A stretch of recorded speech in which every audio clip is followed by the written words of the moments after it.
Welcome to our channel. Today we how to connect Regions bank card to Acorns step by step clearly. Open the Acorns app on your device. Log into your account using your credentials. Once you're on the home screen, tap on the Invest tab at the bottom of the screen. Look for the option labeled Add a funding source and select it. Choose bank as your funding source type. Now, select the option to link your bank account. You will see a list of banks. Scroll down or use the search function to find Regions Bank. Tap on Regions Bank to select it. The app will prompt you to enter your Regions Bank online banking credentials. Input your username and password. After entering your information, tap Login. The app will connect to your Regions Bank account.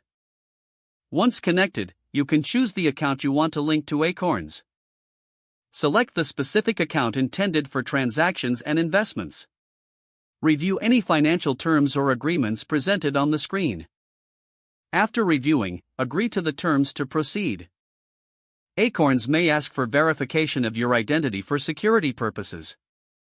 Follow the prompted steps to verify your identity, which could include a text or email verification.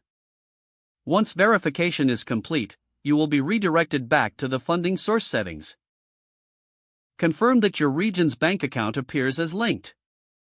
Set your desired investment settings and contributions from this account. Finish by saving any changes and returning to the home screen. Your Regions bank card is now successfully connected to Acorns, and you're ready to start investing. If the page does not load, refresh the browser or try again in a private or incognito window. Make sure you are using the correct email address, then retype it carefully to avoid small typos. If your password is not accepted, use the reset option and create a new strong password you can remember.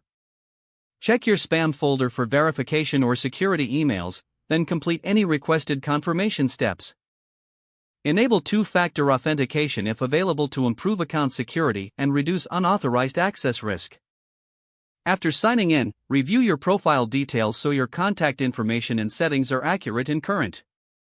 If you see an error message, note it down and try again after restarting your device and internet. Don't forget to like this video and subscribe to our channel for more step-by-step tech guides.